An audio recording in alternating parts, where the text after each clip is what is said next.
Sylvia pressed post and set her phone down. She wasn't expecting much from the TikTok video she had just posted. Maybe a kind comment, perhaps someone who could relate. Mostly, she just wanted someone to hear her. It had been a few months since she moved to Canada from Nigeria.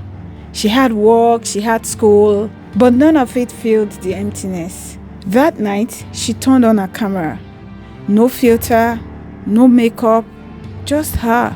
Little did she know that the video she just posted on TikTok would go viral and have major media houses and big influencers talking about her story. For her, it was just a cry for help. Some people empathized and others mocked her and asked her to go back home if she can't cope. When we moved to Canada, we had family here. We weren't isolated, but even then, it didn't still feel like home yet. It takes time to adjust to people you already kind of know, and even longer to build something with the ones you don't. In Nigeria, life moves loud. Not just sound, but presence. People, movement, there's always something going on. Naming ceremony, housewarming, burial, church harvest. If it's not a celebration, it's a gathering. Even if you didn't plan to see anyone that day, someone will knock, someone will come to gist. Kids running up and down the compound, a neighbor asking for salt. You don't need an invite or an appointment to see a friend. You just show up and you belong. Salah alone could take over a whole street. Even if you weren't Muslim, you were eating Salah rice that day. Community was like air. You didn't have to think about it. Whether you liked it or not, it was there. I'm not even the social type, but it was comforting to know that there's always a community out there. That if anything happened, people will show up even if you don't call them. Then you move to Canada and all that noise, all that uninvited connection, gone. When you first land in Canada, there's a lot to figure out. SIN number, bank account, health card. Maybe you're even looking for a daycare for your baby, or already looking for winter tire if you're in a province like ours. You're focused, you're grateful, you're adjusting. You tell yourself, let me just settle in first. Then I will make friends later. People are nice. Your neighbor might smile and say hi, or even knock and come and say welcome, but it ends there. In Nigeria, even people you barely know will greet you like family. How is your guy?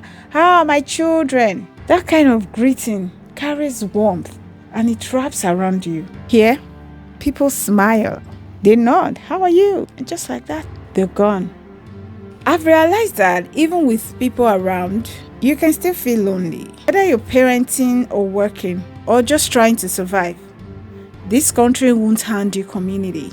You have to build it from scratch. And that can be exhausting. I had a friend who landed in Canada during winter.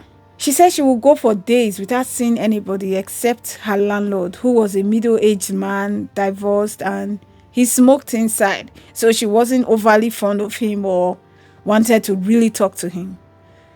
But when she even stepped outside, everywhere was cold, there was snow everywhere, everybody was minding their business. It was so lonely for her. For me, even with my family around, my husband, my kids, it still took me a while to feel truly connected. Because outside your home, you're still starting from scratch. At church, people are kind, but they already have their own little circles. You're friendly, polite, but not quite in.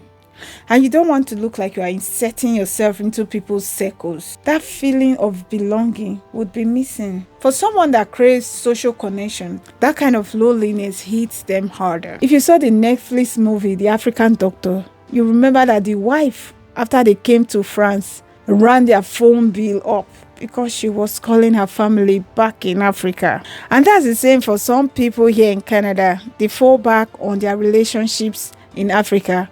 While they have unlimited Wi-Fi, the people back in Nigeria have limited internet. And that's why online there's a lot of teasing about people abroad running up their data because they are lonely. They stay on the phone for hours. Sometimes it's not just the strangers that make you feel lonely. It's the people who should feel familiar. I've heard people say, be careful of fellow Nigerians here. And not just once. It's said in WhatsApp groups, inside comments, even advice when you're leaving Nigeria. You come hoping for community. But some say, don't get too close. People carry drama, people talk, people gossip, and it's not always wrong. Some of us came here to start over.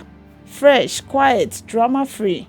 And that fear of being dragged into a mess or judged or gossiped about makes people hold back.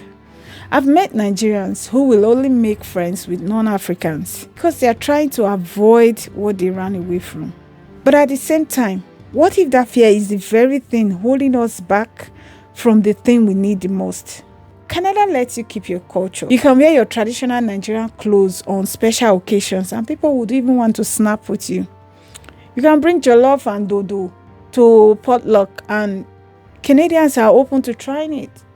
There are WhatsApp groups for Nigerians, city by city, tribe by tribe, even interest-based. Those groups where we buy and sell cards, where you get the gist about sales happening in the city, or even what shop has got pepper in bulk. Discuss politics from a Nigerian-Canadian point of view. These communities are very helpful to mend the loneliness gap.